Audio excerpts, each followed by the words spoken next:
Hi guys, you are welcome to Halogenious Ideas. In this tutorial, we are going to be talking about for loops. Okay, so for loops they are used for iteration. If you want to perform iterative operations in Python, you use the loop.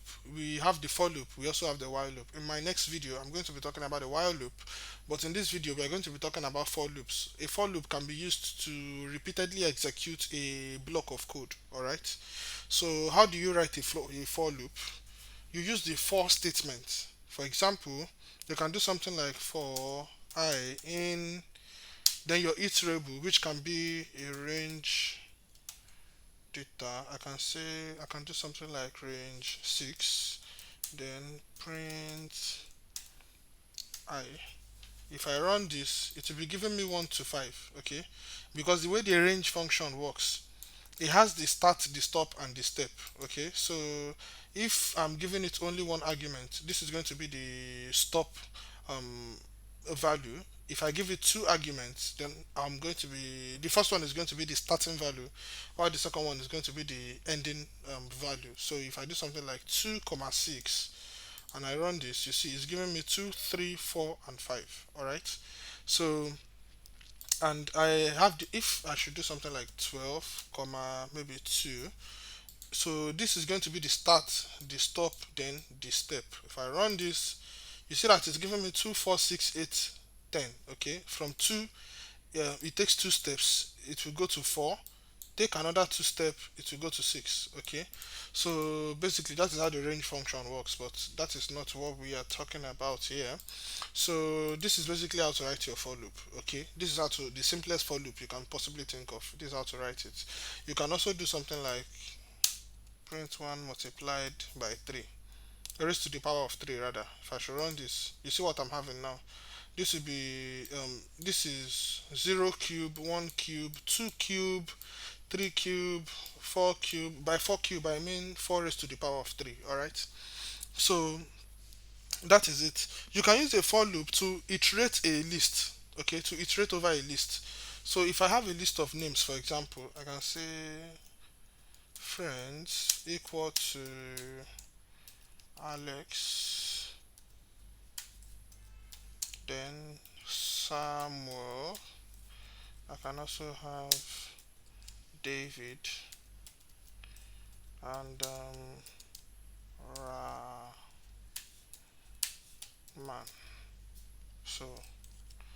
So I can use the for loop. I can say for person in French print. I can have a formatted string, then good day, then the friend.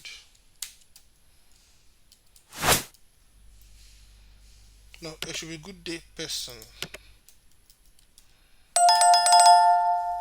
Good day person. It's nice to meet you. Then I'll close this one. If I should run this, you see what I'm having. Good day, Alex. It's nice to meet you. Good day, Samuel. Good day, David. Good day, Raman. So basically, I'm executing this repeatedly for every element I have inside of the friends list. Okay, so there are two type of statements I have to explain before moving further. We have the break statement and the continue statement. Let me explain both of them. I can say for I in range 20, okay, print I. If I run this, you see what I'm having, just 0 down to 19, because since I'm stopping at 20, 20 is exclusive, meaning that it will not include 20. So I have 0 to 19 over here now, and I'm saying for I in range 20, print I basically. Now the break statement is used to break out of the whole loop. Okay, the break statement is used to like um cut the loop, like halt the loop, terminate the loop. For example, I can say if I equal to maybe 10, break. Okay, so if I run this, you see it's giving me 0 up to 10. Initially it was giving me 0 to 19, but because I added this break statement over here, it will be giving me only 0 down to 10. All right. But how does the continue statement work? The continue statement works such that it will only break out of the current iteration only. The break is going to halt the loop entirely, but the continue statement is going to exit the current iteration. For example, let me bring this I forward. Let me bring this forward. So before we do anything, let me run this again. You see, I'm getting 0 to 9. Let me comment this out. Run this. I'm getting 0 to 19. Okay, I'm getting 0 to 19. So how does the continue statement works? Like I said, it's going to halt the current iteration. It is going to exit the current iteration. So just continue, then run this. You will see that initially I was having 0 down to 19 without any break. You can see 10 here. But I came here and I said if I equal to 10, then continue. Meaning that if I is taking the value of 10, don't print I, don't do anything. Just halt the current iteration and move on to the next one. If you come here, you can see that I'm having 0 down to 9, then it jumps to 11. It is keeping 10. Okay, so that is how the continue statement works. That is how the continue statement works. So you can use the else statement together with the for loop. I'll give us a demonstration right now.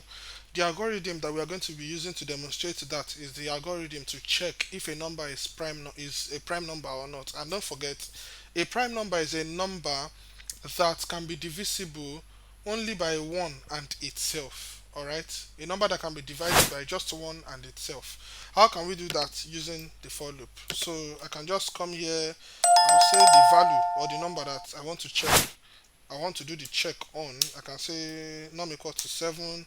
Then I'll say for I in the range of 2 comma num.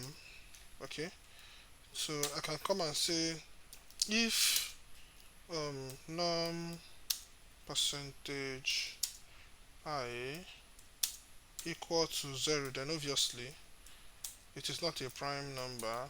Print num is not a prime number. Okay, what I'm checking over here is I'm trying to check between 2 and the particular number. Is there any number in between 2 and that number that can divide the number without any remainder? That is what I'm trying to check here.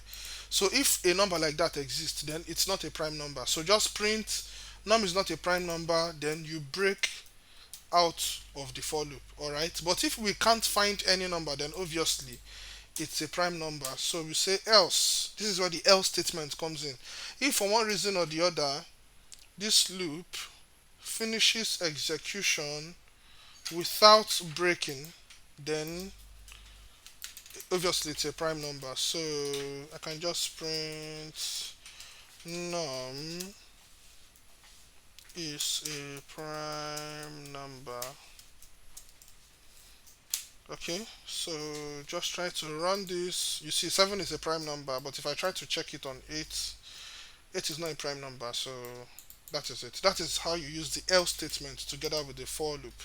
All right, then finally we have the nested for loops. Anytime you hear the word nested in programming, it means you repeating something, putting the block of code inside of itself. So a nested for loop, this is what it looks like. So I can have a for loop, say for I in range of maybe 1 comma 10, then for j in maybe another range, say 1 comma 10. What do you want to do? Print, I just want to print I comma j. I want to get all the possible combinations 1 to 10 for I and j. So if I should run this, you see all the possible combinations I have: 1 1, 1 2, 1 3, 1 4, 1 5, and everything goes on and on up to 9 9, which is exactly where this is going to stop. Okay, so that is how you use a nested for loop. Basically, it's a for loop inside of itself.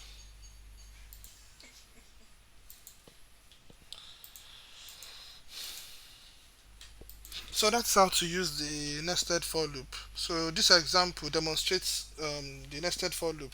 So to generate a combination of numbers between 1 and 10, how you can possibly combine them. Python for loops are versatile and they are powerful, allowing you to iterate over sequences and to perform operations, control the flow in your code efficiently. So that will be all for Python for loops for now. Thank you very much. Don't forget to like the video and subscribe to the YouTube channel. If you've got any questions or you require additional information, the comment section is open. So thank you very much. I'll see you in the next tutorial. Bye for now.